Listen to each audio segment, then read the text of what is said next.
bold, it's brassy, it's a little bit chilly, and this week is where every self-respecting player wants to be.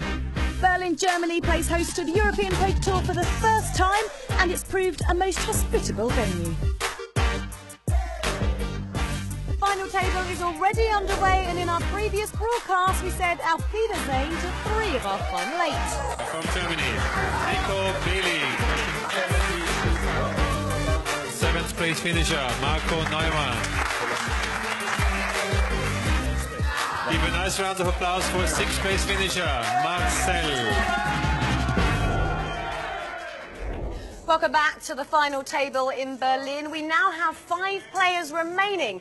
Each have survived 5 grueling days of poker and outlasted 940 other hopefuls. But it's judgment time now, and tonight we will be crowning another EPT champion and writing out a very meaty cheque for €1 million. What a debut Berlin has made. This is the second largest starting field in 6 seasons of the EPT. 945 players ponied up the €5,000 buy-in to create some big money prizes. Next player out here takes home €210,000, 70 grand more goes to 4th, 3rd gets 350 grand, but all our players will want to get heads up for a shot at the title and of course a cool million. One of these 5 is taking that home tonight. Will it be 23-year-old Mark Inazan? The Frenchman is 3rd in chips. But the runaway chip leader is American Kevin McPhee. With nearly half the chips in play, can anyone stop him? It's really, really important for me to take the title home. I mean, you don't get an opportunity like this very often in your life, so I just want to take full advantage of the opportunity because I'm not sure when it's going to come along again. Poland's Artur Vasek is 4th in chips and playing tight. But table short stack Ketel Nathwani needs to make a move soon if he's going to become the latest Brit to win an EPT. I actually hadn't considered that other English people would be watching me, but I guess that puts a little bit of extra pressure on me. Thanks. And making up the famous 5 at our final table is the young Finn Ilari Takafalio, currently 2nd in chips.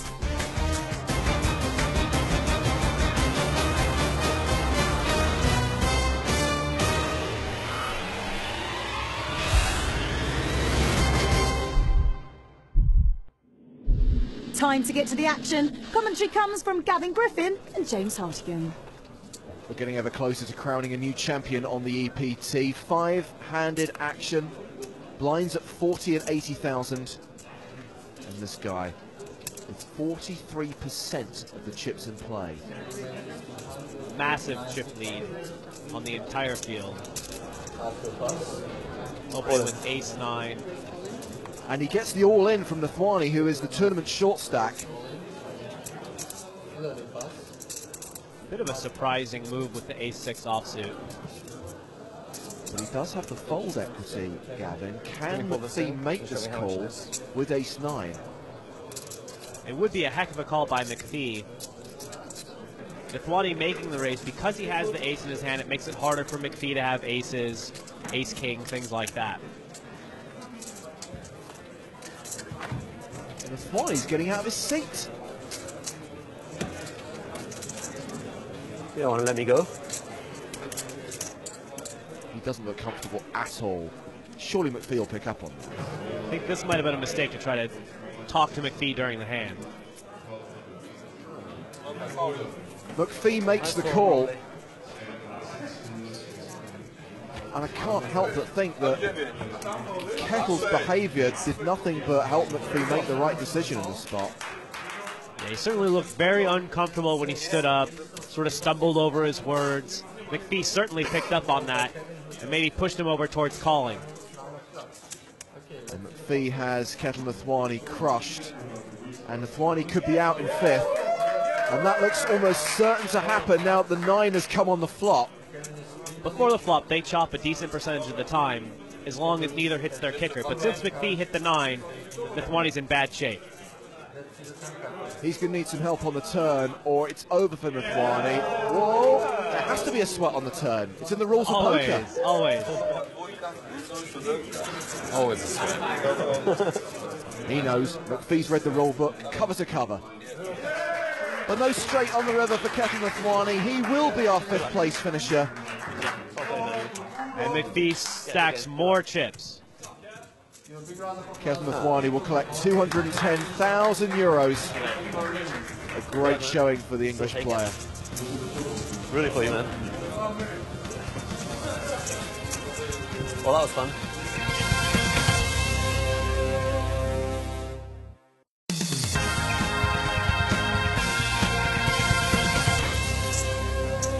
Four players remain at the final table of the Berlin leg of the PokerStars.com European Poker Tour. This guy has the chip lead, Kevin McPhee from the USA. He's on the button, will fold the 4-6, so Artur Vesek in the small blind. Raising up with King Queen. He's been a very deliberate player, he's picked his spots wisely. 240,000. How much are you playing? Like about 3 million? 3 milion trochę może więcej. 3,5 gdzieś. Stucco Kallio going to re-raise with the King Jack? Or call in position? Call. Well, there's your answer. I like calling. He gets to play every street in position with the suited hand, high card strength. Unfortunately, he's dominated by Vasek's hand. But he hits the jack and takes the lead. Vasek drawing very thin. Vasek's play has been mostly straightforward. He checks that flop when he misses. Hillary with a little sneaky check behind. Three's full for Stucco Kallio. Look at this, Vasek making a move. Well, you know, after Hillary checked the flop, it's not such a bad idea to bet the turn, maybe try to fold out ace high, small pairs.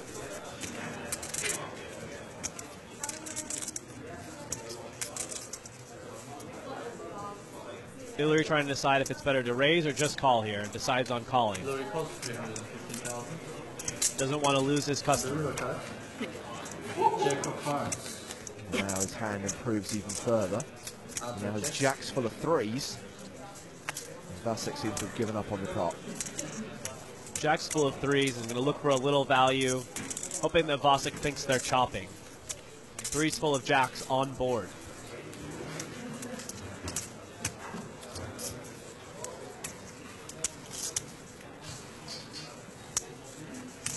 Very precise bet. 780,000 and a quick call from Vasek. Waleta. Vasek with a really quick call in that instance. Called 780,000 to chop. Well, Vasek has been playing so tight, but after that hand, he's now down to just under 2.5 million in chips. A lot of times you see these guys sit around, play really tight, and then just get frustrated at everybody running over them.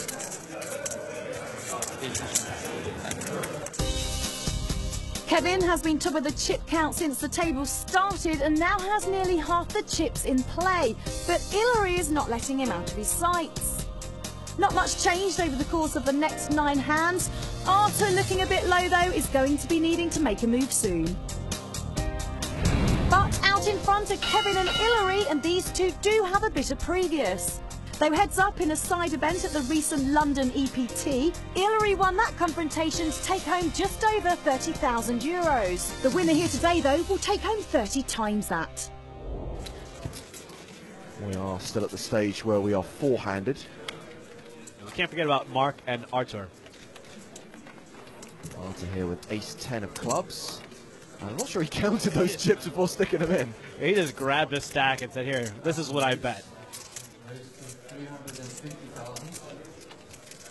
It's a pretty big raise. Hillary has a pretty good hand, considering we are short-handed.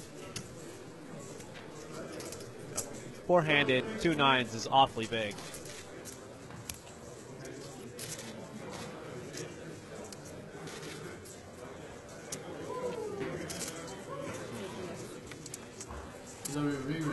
Well, that re-raise will put Artur in a spot where it's all in or fold. Just has to decide whether he thinks his ace-10 is good enough to move all in. I haven't seen Hillary make too many. I think he just said he's going all in. No, he said he's going to call. He's called. Well, calling is a pretty big mistake. If he misses, he's now put in a large chunk of his stack. Won't get to see a river card. Well, he has hit his ace. Now he can move all in. And crucially, Hillary can get away from the hand. If all the money had gone in pre-flop, yeah, pre-flop for sure, Hillary would be calling. On this flop, ace, queen, 5. He's only getting a little better than 2 to 1. It would be tough to find a hand that Vasek isn't ahead. Even if he has a flush draw, he's probably going to have an overcard or 2 to go with it. And that's not really a great spot for 9s anyways.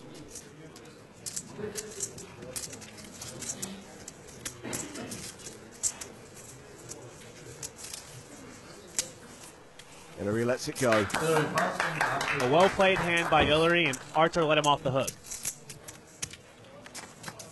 And Artur is going to win a decent-sized pot, keeping himself in contention, still in the running to become the first Polish player to ever win an EPT.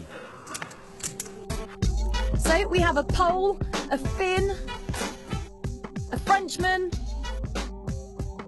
and an American here at the final table. But Germany's the real winner. 54 of the 144 cashes were from the home nation, and the country is becoming something of a European poker stronghold. They're creating quite a buzz in Berlin. In the last few years, a new breed of German poker talent has emerged, taking the poker world by storm, fueled by the continuing success of the old guard. Poker is still growing here in Germany. I mean, look at this field. The EPT has grown a lot, first in Dortmund, now we're in Berlin, in the capital, so that's exciting. One of the main driving forces behind this poker boom has been Sebastian Rutenberg. Sebastian inspired a lot of people, and well, he stands for the young online generation. The 18 to 25-year-olds. He has a bracelet. He won an EPT. I mean, what is he looking for now? He really inspired the young community, I think, and he's a big part of the German poker scene. But we also have 2 very successful women, Katja Tata and Sandra Naujoks, who won the EPT in Germany last year. It was pretty amazing. It was a benchmark for me in poker, and gives me a lot of credit. Maybe back to back, we'll see. Not this year, Sandra. Of course, there's Johannes Strassmann, who's made a few final tables at the EPT so far. Almost becomes known as the nearly man. Myself, Jan Heitmann, Team Pro Germany, always in contention for being at this beautiful feature table. Poker's Mr. Nice Guy. Of course I'm going to be nice. He's not that nice. But it's not just the poker pros. This man has a proven track record for success. Boris is really ambitious. I personally think he has a lot of talent, probably because he's been a pro athlete for such a long time. He gets better and better, so he's really a tough opponent now. Well, Season 5 of the European Poker Tour was an amazing season for German players. Season 6, not so much. The Germans have really come along. At first you would see, oh, there's a couple German players here, and now they're just everywhere, and they're winning a ton of tournaments. This season, not so much. Kevin McPhee has King 7 of Hearts on the button. Four-handed play, he's going to raise with it. James Hardigan's partial to King 7 of Hearts on the button as well.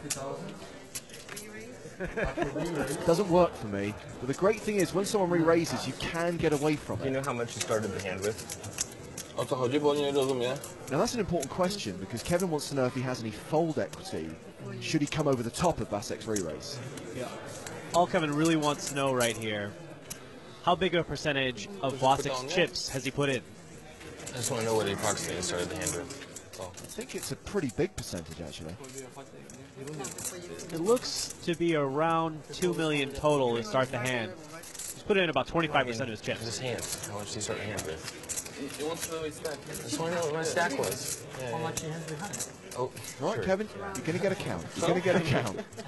A bit of a language barrier. It's okay. I mean, you know, just wanted to know what he started the hand with, that's all. Crucially, when Kevin realizes how much it is and how committed Vasek is to this hand, he can't continue with the King 7.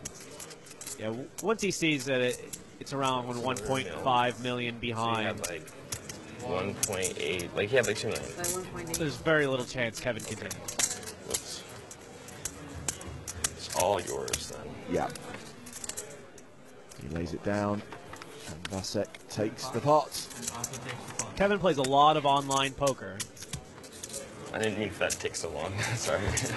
So he has a very good understanding of stack sizes and fold equity. Meanwhile, Michelle has found a former EPT champion.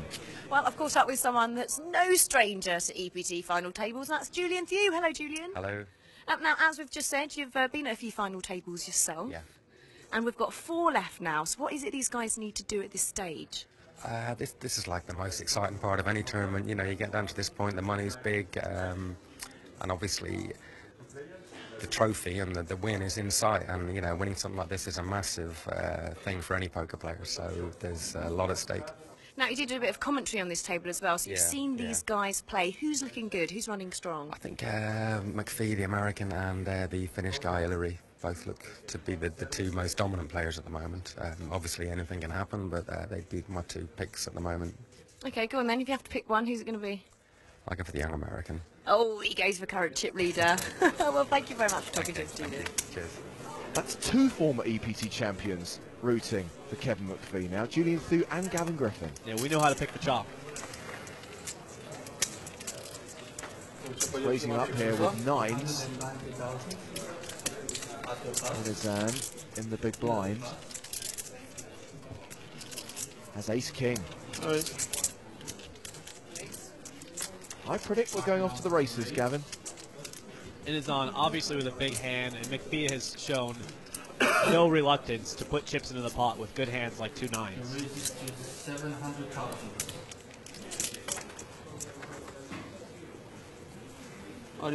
Call.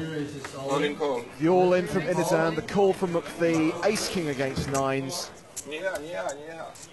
And Inazan, the player slightly behind, and the player at risk.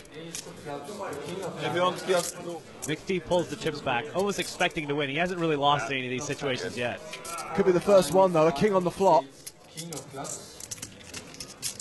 It's the king. Look how relaxed Inazan is. Yeah, he seems comfortable with his fate either way. He knows he played this hand well. It's not a 9, it's an 8. If McPhee were to hit a 9 on the river, that would send Inazan to the rail, but he's home and dry. First little bump in the road for McPhee. 8 million chip pot sent the other way.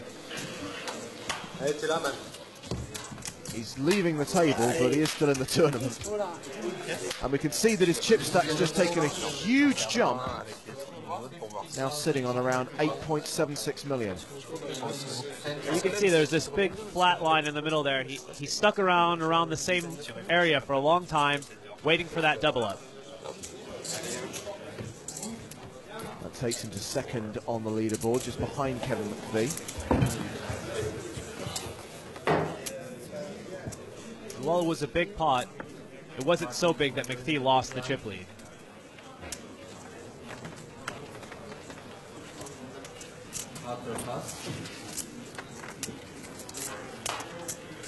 Folded to Ilari Takakallio on the button. And even though he's got junk, he's considering raising. This is the first time we've seen him get involved with anything less than a near premium hand. Hillary raises to 230,000. He makes it 230,000. The stare Inazan's giving him.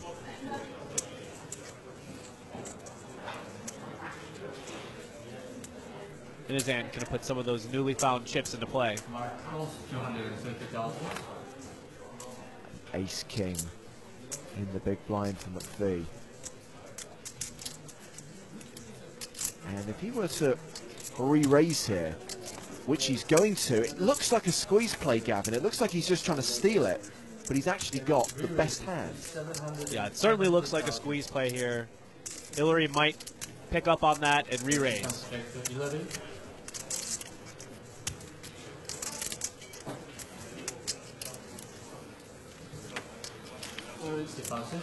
Oh, instead it'll be Inazan who falls into McPhee's trap.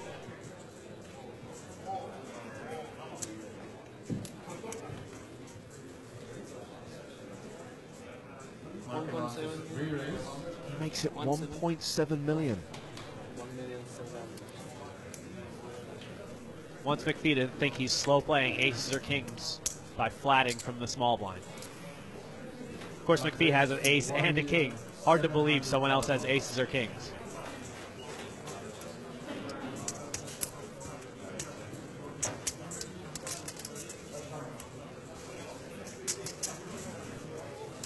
And this is where McPhee bets enough to commit Inazan to the hand, and he is forced to let it go.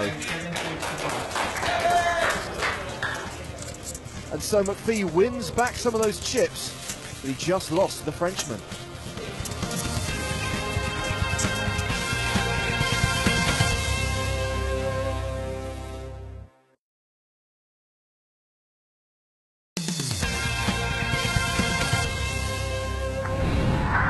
It's the PokerStars.com European Poker Tour.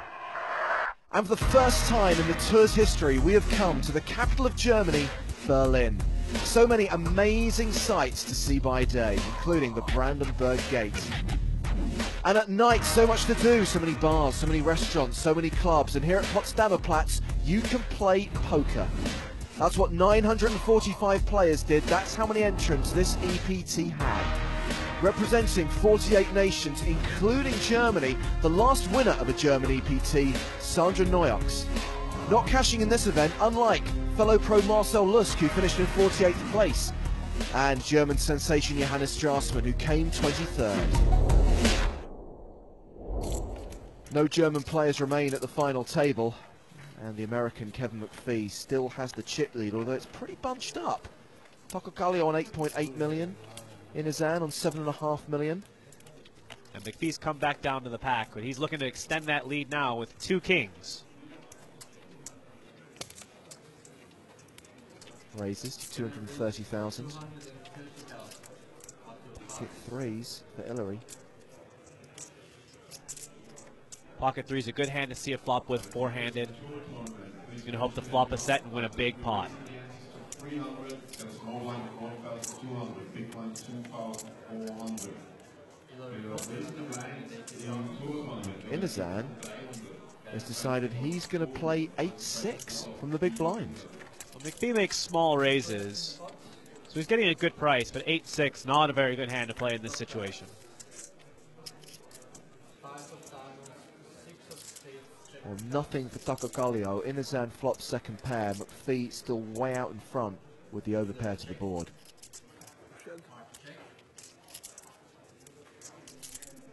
McPhee bets a lot of flops when he raises pre-flop. Three-handed, he's obviously betting with two kings on an all-undercard board.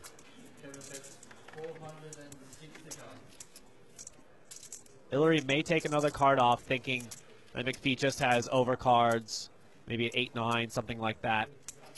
He might think his 2-3s are best. He does make the call, so does Inazan come along for the ride with his pair of sixes? After a bet and a call, sixes don't seem like they're in good shape. But I guess he feels he's getting a relatively decent price to hit an 8 or a 6 on the turn. Yeah, he still is getting a pretty good price, about 4-1.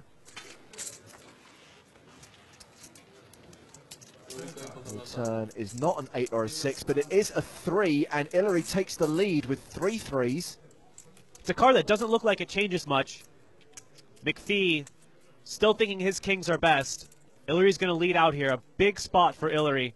The two chip leaders in the tournament. He's now spiked to 3 to take the huge lead in the hand.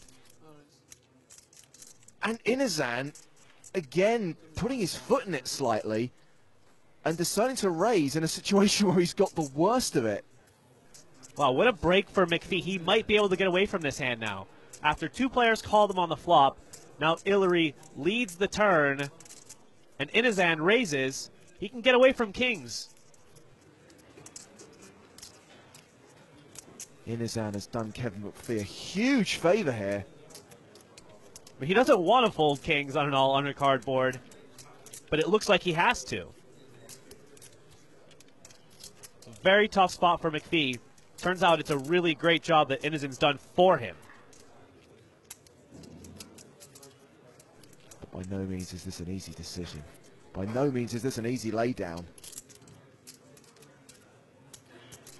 He lined up a raise. He's thinking about it.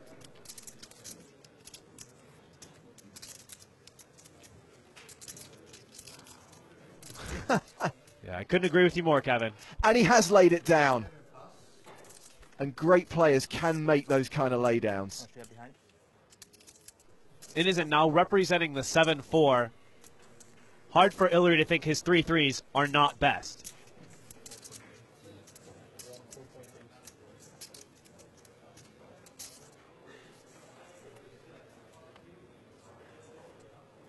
I'm all in. He shoves on Inozen. And the Frenchman quickly folds and realizes that once again he made the wrong move at the wrong time. Inozen keeps stepping in it, putting in large chunks of chips. How did you fold? Huh? How did you fold? Kings. Red folded kings. He's not giving anything away. I imagine it was a decent fold. Unless you guys are just like a couple sickos. But you guys are sick, so. The other one had it. Illeri has taken the chip lead now at this final table. Wow. Golden kings.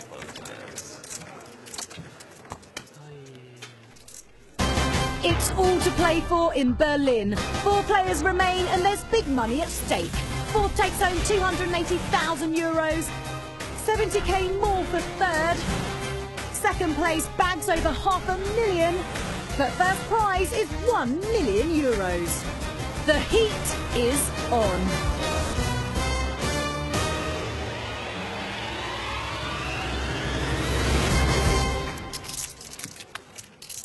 Kallio's stack, for the most part, going in the right direction and now up to 12.5 million. And as far as aggression is concerned, 2/3 of the time he's betting, he is raising.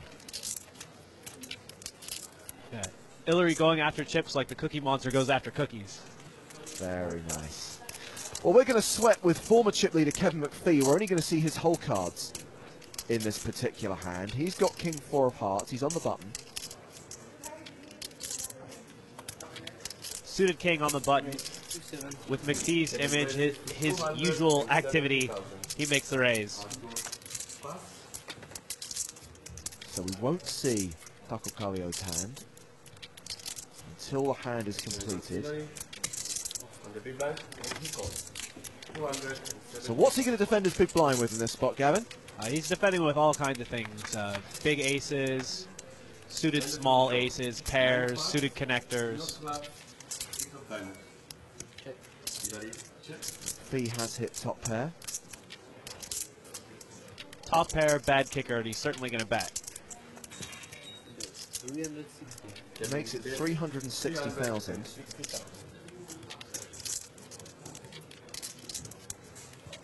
And Kallio looks like he's going to make the call. Do you gain any more information about his hand? Well, you definitely get some information. He could have a decent king like King 10 that he doesn't want to get too involved with. He might have something like 7-8, which just got there on the turn, 9-8, 9-10. Pairs that want to get to showdown pretty cheaply. Check, check on the turn. A king on the river. McPhee now with 3 of a kind. And crucially, Kallio has checked the river. Kallio has checked the river, which to me signifies he has some sort of showdown value. He might have a hand like Ace-9, 9-10, something that would actually probably be able to call a bet on the river. So what size should McPhee make that bet? I'd say around 750 to 800,000 would be a good bet. That's 880. Kevin bet 880. 880,000. If, in fact, Illeri has a hand like 9-10 or Ace-9, he's put to a tough decision here. McPhee checking the turn makes it harder to believe that he has a king.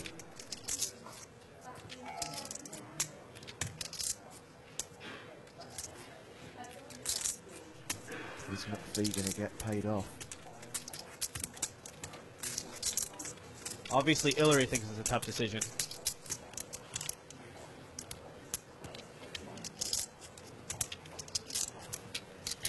He is going to call. McPhee will show the king. And Ilary actually had a 6, not a 9. Well, I guess he thought that McPhee wouldn't bet a 9 on the river. So it's either a king or absolutely nothing. 8-7. 8-7. Kevin and Ilary then way out in front at the top of the chip count and seemingly enjoying a private duel of their own. Over the next 20 hands, the back and forth continued. And as we rejoin the action, Ilary has regained the chip lead. But what can Inizan and Vasek do? Can they mount a challenge themselves? Let's get back to the action to find out.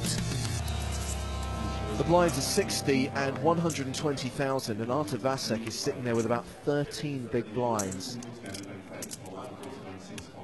At least he's got a hand though, queens, and he's trying to trap with those queens. He's just called. I'd prefer to see him move in because the blinds and antes are a significant addition to his stack. Kalio trying to see a cheap flop with the 7-4 of spades. Inizan says raise. He's got kings. The thing is, it doesn't really matter, does it? If Vasek had raised, Inizan still puts them all in. Either way, these two guys are going to go at it, and Vasek's going to be 4-1 underdog. Yeah, one way or another, all the money was going in on this pot. And there it goes. Kalio can get out of the way. The insta-call from Inizan. There it is. Wow. And a horrible spot for Artur. Wow. He's been so patient, and now he finds himself in this spot. Dawaj, damy. Must have had jacks, right? yeah. Jacks? Bit of a sarcastic comment. Tough for Artur here, four-handed, pick up queens and not have the best hand. Very bad luck. His lucky noise will bring a queen. I can feel it. Well, it'll bring him a straight draw at least.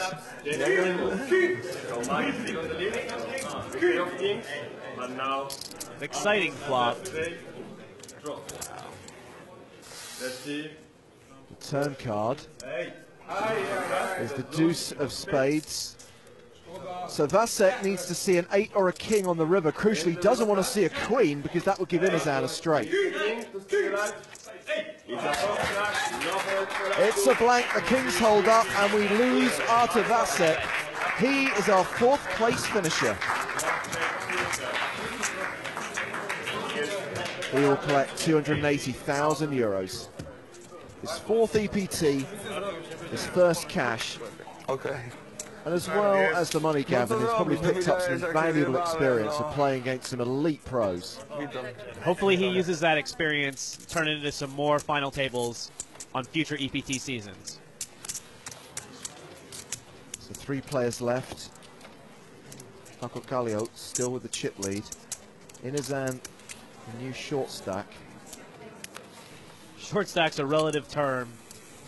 He's got over 60 big blinds.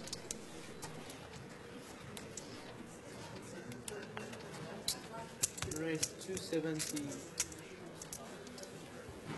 Kevin raises to 270,000. Well, Inizan is going to defend his big blind to McPhee's button raise. Inizan, big favourite here with the Jack-10 against McPhee's 9-10. Huh, not anymore. It's nice when he flopped the nuts, isn't it? Great flop for McPhee. Obviously, he flops the nuts. Could be a tricky flop for Inizan. He's shown a willingness to put in a lot of chips with sort of marginal holdings. And right now he's got top pair and a gut shot. Could be trouble. 360,000. Kevin. Music to McPhee's ears. Inizan is going to raise. Twice now at this final table, McPhee has flopped the stone nuts and been raised. A direct return on his loose, aggressive image. Raised to 890,000. Can McPhee afford to slow play this, though? There are 2 hearts out there. There's 2 hearts out there. Also, there are a lot of bad cards on the turn that will kill his action. A 9 or a 10 on the turn puts a 4-card straight out there and makes someone with 1 pair or 2 pair a lot more difficult to call.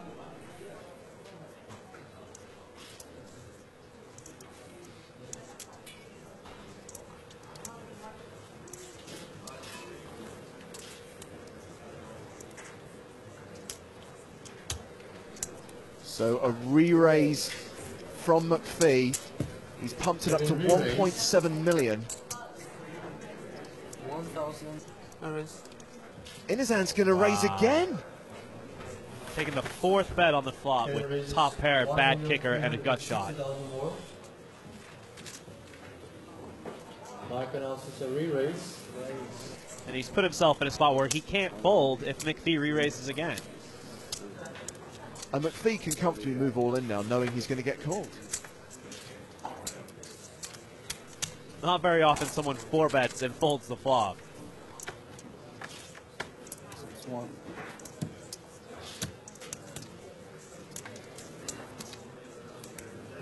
Here we go. That's enough to put Inazan all in, and he immediately calls.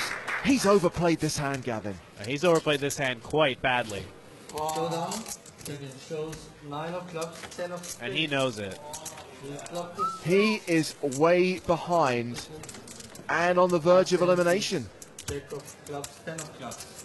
McPhee has to have 2 pair or a set or a straight draw and flush draw in order to put in that much action.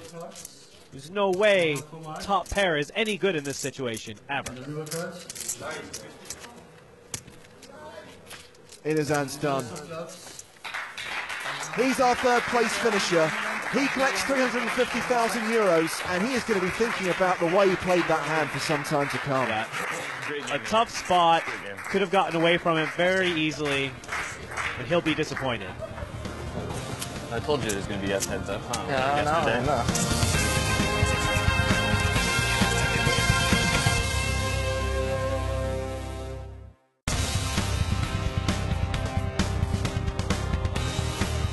Welcome back to Berlin and the PokerStars.com European Poker Tour. We're heads up here in Germany. The American Kevin McPhee's enjoying a healthy chip lead. But the young Finn Ilari Takakallio has beaten the American before. Can he do it again? Yeah, these two guys got heads up at a side event at the London leg of the EPT, so they've got that experience of playing each other, Gavin. They know each other's playing styles really well. Yeah, they've got that. They've got all the experience from this final table, anything leading up to this final table, any other places they might have played with each other. They both play on the EPT circuit. They're quite familiar with each other's game at this point. Raises to 380,000. So with 8-6 on the button in the small blind, Hillary has made the raise. And as we often see, hand values change when your head's up. You can play the 8-6 offsuit, things like that, especially when you're in position. And he hits his 6. Backdoor diamond draw for Kevin McPhee. Look at the way Kevin's studying him. Kevin likes to get a physical read on his opponent, and it's helped him a few times at this final table already. Takakallio is obviously going to continue on that flop, having paired his 6.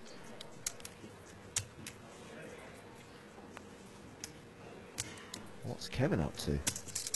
Kevin perhaps thinking that that flop is more likely to hit his range of hands than Ilari's range of hands, has now check raised.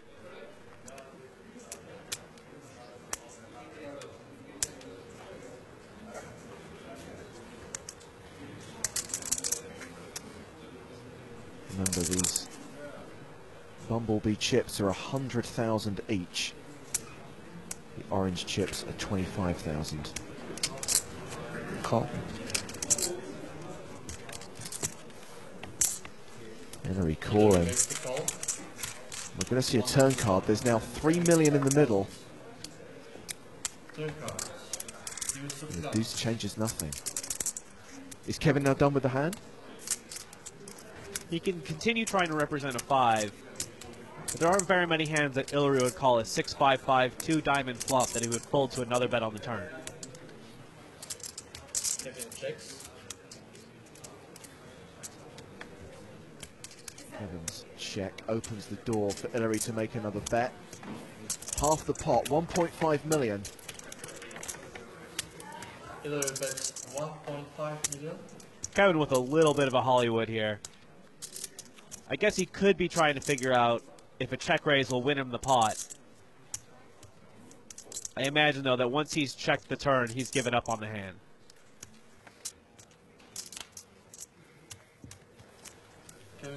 Yeah, he lets it go. And Ilary wins a pot with more than 4 million in it. And this heads-up battle continues.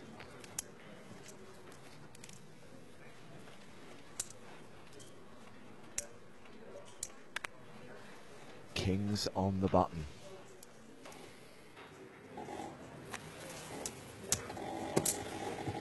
With Kevin's image, Kings is such a huge hand to pick up on the one. Obviously, it's a huge hand for anybody, but when he opens so many pots, it's tough for Ilary to get away from any sort of hand that he might flop.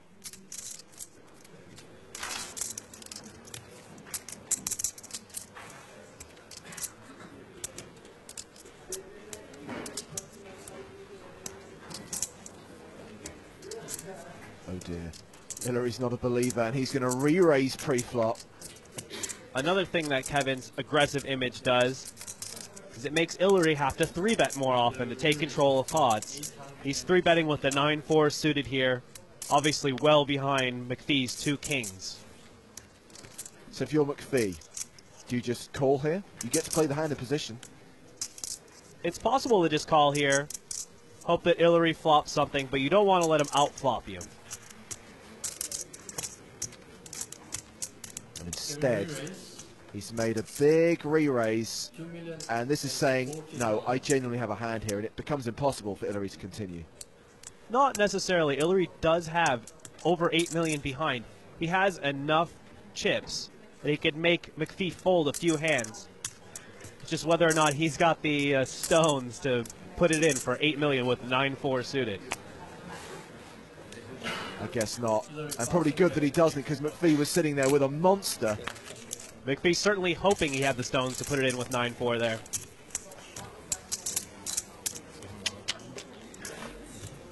Thought that was going to be it right there. Yeah. Yeah.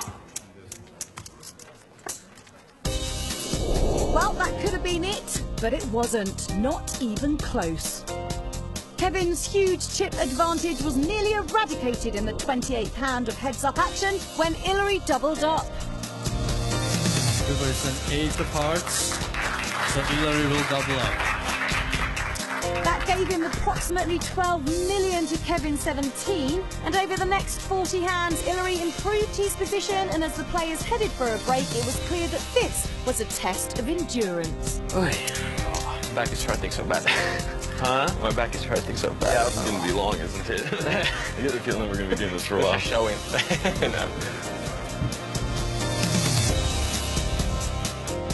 After the 71st hand of heads-up play, Ilary took the chip lead.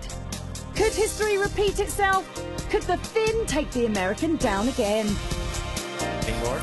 Huh? Getting bored? No, I mean, having fun, but it's taking a long time. Yeah. This is my second time heads up, and it's both times we've been heads up against each other. How sick is that? Yeah. Stop showing up to all the tournaments I'm at. Go back to school. Well, Ilary soon gave up the chip lead, and it seemed neither player could capitalise on the cards. It was a monster battle that had to end sometime, didn't it? Could this be the beginning of a great heads-up rivalry? McPhee against Paco. This is round 2. How many rounds are there going to be? I'm sure they both hope it'll be a lot more rounds than this. Remember, it's 1-0 to the Finn at the moment, but McPhee now with the advantage. 2-1 chip lead over Ilary as we go to the flop. Got this. 4 cards, 5 of clubs, deuce of clubs. Second pair for McPhee, plus the straight draw.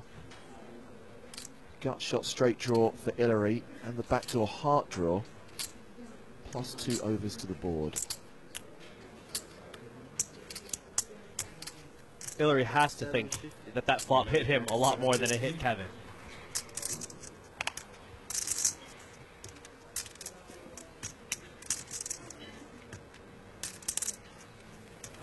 Raised to 2,050,000 from Kevin. I'm on it. Re-raise Wow. all in. I call. And call. Kevin's going to call Hillary him. is all in. Hillary making a move there. Oh, 6. Hillary's all in hand is 9, 6 of hearts. Hillary making a move, hoping to get Kevin off of 2 high cards, thinking he had more outs than he actually does. As we can see from the percentages, Kevin McPhee is 3-1 favourite. There is the heart on the turn. They always make it interesting. On the river. Let's see the river card. Few outs, a few hopes for Hillary. It's a 6. But the 6 gives Kevin McPhee the winning straight, and he has won the burning leg of the EPT. They both seem a little bit worn out, very tired. They've been playing for a long time. And Kevin becomes the 11th American to win a European Poker Tour title. EPT Berlin. Well, finally, we do actually have a champion, Kevin McPhee. Hello, you've taken a seat. EPT Berlin champion, how do you feel? I feel really good. It was a really, really long heads-up match, and it's just been a long several days, and I'm exhausted. Yeah, I'm just exhausted. I can't wait to go celebrate, though. 1 million euros, Kevin. 1 million euros, yeah, it's nice. You are a millionaire. Yeah, that's nice. About time. A well-deserved victory then for Kevin, who defeated a Finn, a Frenchman, a Pole, a Brit, a Swiss and 2 Germans to become the 8th American to win an EPT event and the 2nd this season. Please give it up. Nice round of applause for the champion, Mr. Kevin McPhee. But Berlin was the real winner this week. What a debut it made on the tour. No doubt we'll be back. Next televised stop on the EPT, San Remo, Italy. We'll see you there.